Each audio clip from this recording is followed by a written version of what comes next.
tabi, tabi.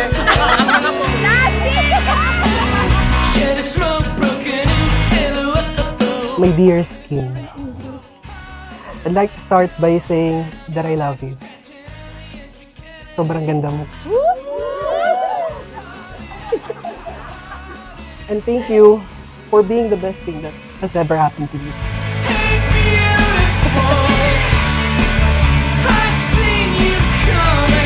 Alright, Dave!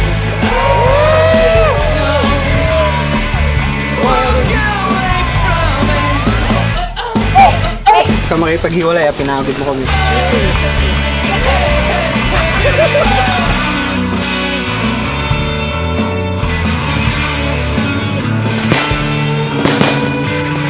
We started our love story with that TBC. How I Met Your Mother. Doon, yun yung una naming napag-usapan. Tapos yun, chika-chika. Malandi kasi si Dave.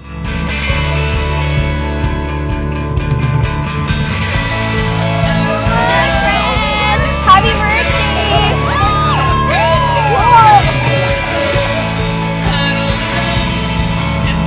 We never really intended to be together. Lagi pa nga kitang naasar na di mo naman ako nililigawan. Kasi hindi naman talaga.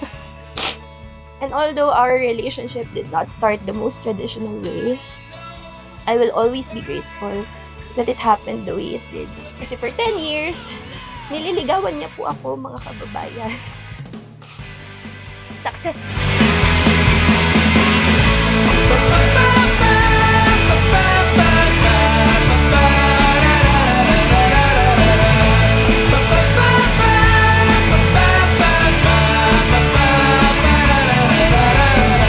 Dave, minsan tinitingnan kita and wonder, bakit kaya? No, hindi, joke. Why did the universe decide for you and me to be together? You're kind, patient, loving, and so genuine.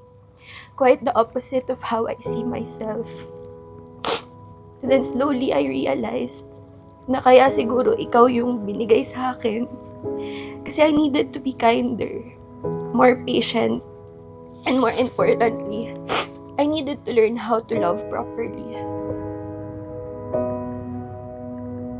When I wake up, well, I know I'm gonna be the man who wakes up next to you.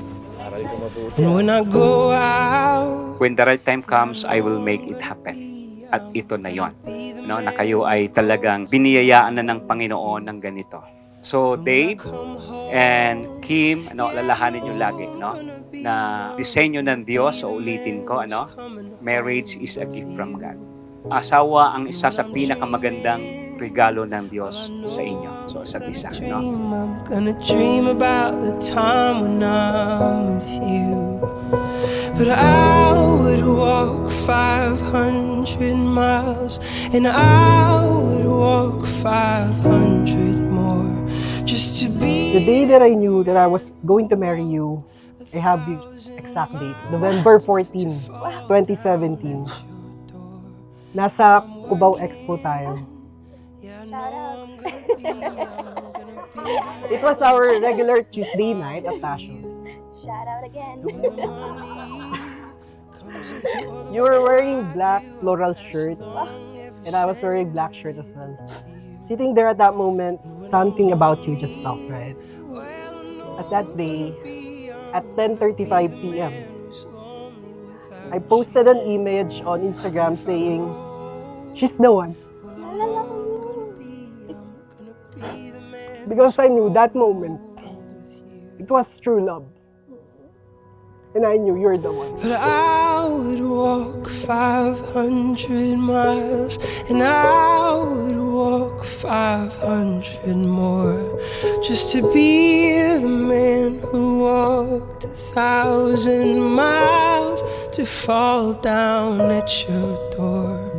But I would walk 500 miles, and I would walk 500 more, just to be the man who walked 1,000 miles to fall down at your door. Ba't ka din umiiyak?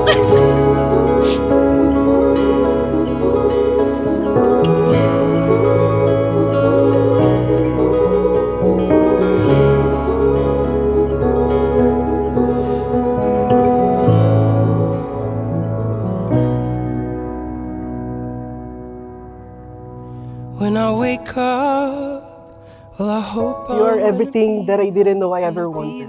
You've been my constant, my comfort, and my joy. You made me feel safe in a world full of uncertainties. There were moments when I doubted myself, lalo nung nasa malayo ako. But you never stopped believing in me. And I'm very thankful for that. we used to do. Your 2 years in Malaysia was the hardest years in our relationship. That really solidified the fact that although I can live without you, but I will always choose a life with you in it. Do you like walking in the rain? When you think of love, do you think of Kimberly, ikaw naman, tinatanggap mo ba si Dave upang maging asawa, igagalang at iingatan? Sa sakit at sa kalusugan, ay tanging sa kanya lamang pipisan habang kayong dalawa ay nabubuhay. I do. Okay, yan. this Baka body? plastic! Iyak ka? This body is yours. Uy, thank you! Ang aga mo dito! Love wasn't about finding someone who completes you. It's about finding someone whose soul aligns with yours. And for 2 years, my soul was somewhere else. But every moment of pain, lahat ng iyakan natin sa FaceTime, all the plane tickets were worth it because it led us to this moment. It made this day even more special because today, we promised na wala nang iwanan. Promise ba? Tell me, sorry for the mess. Hey, I don't. Promise to honor you, respect you, and cherish you. You will never be alone. You will never have to question if you are worthy of love. Because I'm always going to be right beside you. Well, you still make sense to me. Your mess is mine. And lastly, mag-aaral na akong magluto ng paborito mong munggo. My love, you hold the biggest space in my heart. And I love you very much.